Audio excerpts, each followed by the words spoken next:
part of the Harvest Kitchen program is for the volunteers is that there's lots of different things that they can do, right from coming early to do food prep, getting the meal ready.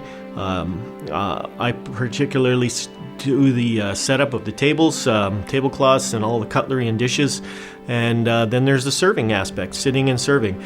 All of those are really important, but the biggest thing is to have that time to sit down at a table and have that relationship and build into the conversation, the family atmosphere that we are hoping to have here with all of these guests.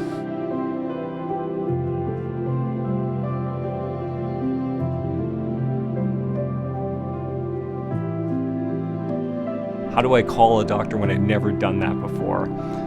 What if I don't even have a phone? How am I going to do it? What if I walk in and I get looked at for the clothes I'm wearing or how I behave? And eventually when you hit that many barriers, you either stumble or you give up.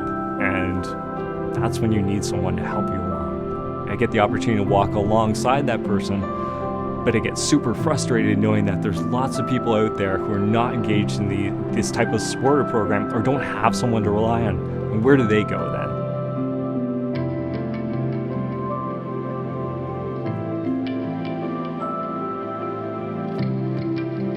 So a couple years into our work with our Jamaican friends, a couple of people in the church realized that there was a definite need to have a health clinic that was accessible.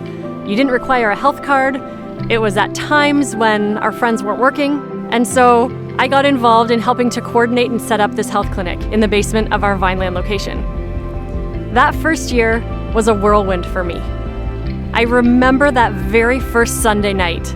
We had all of our doctors in place, we had nurses in place, we had renovated special rooms in the basement of the Vineland Church to act as clinic rooms, we had registration staff, and we had told all of our Caribbean friends to come if they needed to see a doctor.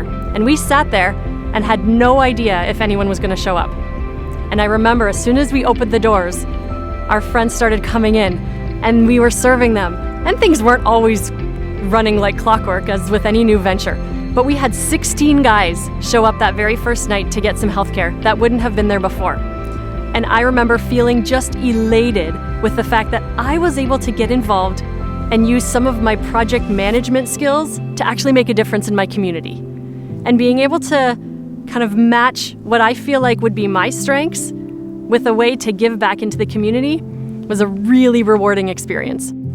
So what we've tried to do is to set up the room so that they come in and they feel like it's more than just a duty that we're performing for them, but we're here to make them feel special, that they're all needed and wanted. And even tonight as we sat around the table, they said they can't believe that tablecloths and cutlery and china are out there because they get that nowhere else.